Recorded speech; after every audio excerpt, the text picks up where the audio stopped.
You're listening to Tabletop Arcanum, a podcast dedicated to learning and exploring the hobby of tabletop gaming. Your hosts are Justin Taylor and Richard Geese, so sit back and relax as we talk, discuss, and joke our way through the hobby we love so much.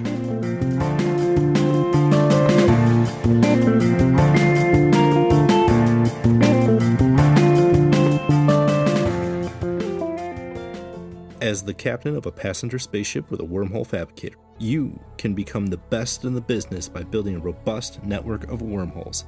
Link the furthest reaches of space while delivering passengers to become the most successful captain in this golden age of spacefaring. Use nebulas, wild wormholes, and black holes to navigate the galaxy that changes every time you play. Whoever earns the most points by connecting planets and delivering passengers wins.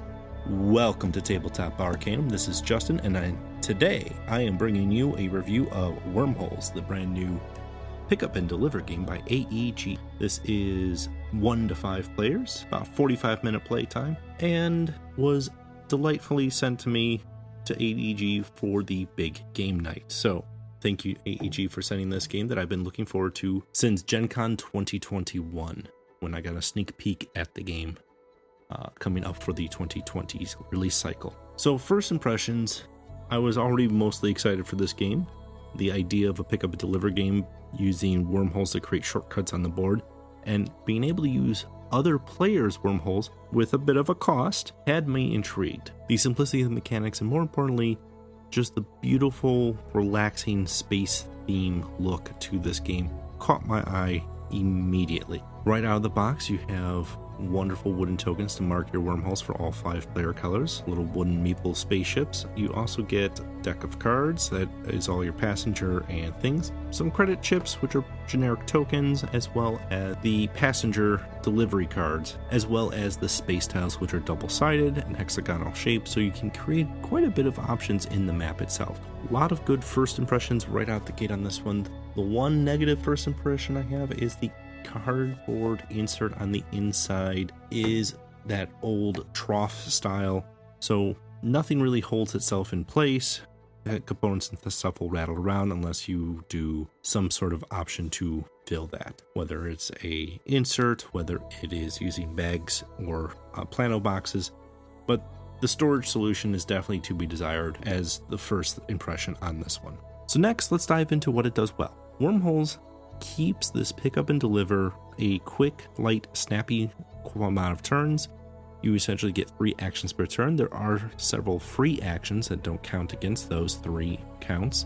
And for the most part, those 3 actions are really just you get to move 3 spaces. Now, traveling, placing a wormhole, traveling through connected wormholes, delivering passengers, picking up new passengers, those are all free actions, and relatively you do them once per your turn, and you manage your turn, and you're done. Next player goes, does their 3 actions, and so on and so forth.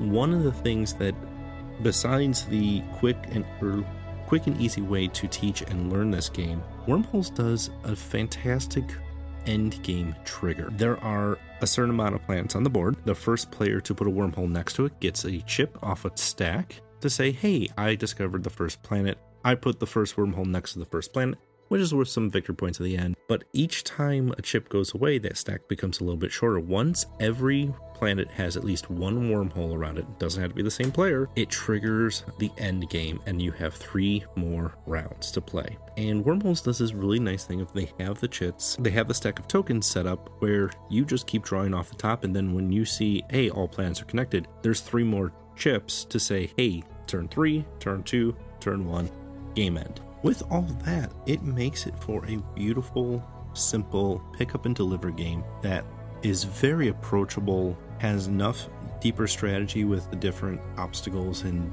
board configurations, and depending on how the cards and how you lay your wormholes. So you can get a lot of strategy out of this one if you want it, but it is also very, very clean in its gameplay and function. So I do appreciate for that. One of those other big things that it keeps it organized for is your 10 wormhole pairs, which means you only get 5 wormholes per game, point A to point B, are numbered 1 through 5. You put them in a stack from 5, 4, 3s, 2s, and then 1s, so you have to place them in order. Start with an open end, you can connect it to a different part of the space, and then you place another open, and then you connect it again, and so on and so forth until you've placed maybe all of your tokens, maybe not. The ability to use some other player's wormhole was the icing on the cake of what really tipped me into the interest of this game. Because if you use, there's no penalty to you for using another player's wormhole. In fact, they earn a victory point if someone else uses their wormhole. So by placing your wormholes in a very strategic place that other people want to use them, maybe it saves some turns and time, and you get a victory point out of it. Now, is that the tipping point of the game? It could be, but there is that, do I really want to use it? Do I really want to give that player a point? They already seem to be winning. Maybe I don't. Wormholes does have a couple opportunities. The first one I will definitely say is the insert and storage solution is definitely not there.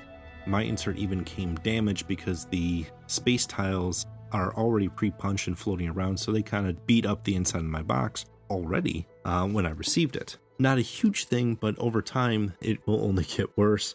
Now, it doesn't fill up a lot of the box, which does give me a lot of hope that if AEG wants to come out with more map tiles, more options for wormholes down the line, it does have that expandability option kind of waiting for it. The other opportunity that it has is the solo AI mode for the game is a little on the simplistic side, and you can definitely kind of see where it's going. One of the things it does is it generates extra passenger cards that you can potentially pick up the space station, but then you give it points if you pick up them. But by picking up those passenger cards, you prevent it from advancing its objectives and placing wormholes. It's not initially an intuitive system. Once you've seen it in action, you play with it, it does flow fairly well, that you're not doing a lot of heavy lifting for the AI in the game that you're competing against. While it does allow you to, once you understand how the AI works, be able to work through it and be able to take its turns very rapidly, keeping your gameplay going very rapidly. It isn't my favorite solo mechanism that I've come across. So it definitely doesn't necessarily shine in the solo mode, but Wormholes does do well in a multiplayer setting. Likewise, it does have a lot of replayability with the way the maps can be configured. There's two sides to the tiles as well, so depending what sides you're using can change up your gameplay quite a bit and give you that randomized space feeling. Overall, Wormholes is a game that if you like a pick up and deliver or want a nice light to medium game that gives you a little bit of strategy, a little bit of fun without overcomplicating it or bearing it down, and does it in under an hour, Wormholes is a game that I would recommend for that. If you're looking for a heavy exploration, deep space, discovering new things, Wormholes isn't really that. It's more of a, can you create a ideal network of wormholes and maximize your passenger car deliveries. If that doesn't sound as interesting as to you as discovering new frontiers, then maybe Wormholes isn't the right fit for you. I hope this has given some insight to Wormholes from AEG. Make sure to follow the Tabletop Arcanum social media platforms: Facebook, Instagram, Twitter, and YouTube. Hit those subscribe, follow, and like buttons as appropriate. I thank you for listening, and as always, happy gaming.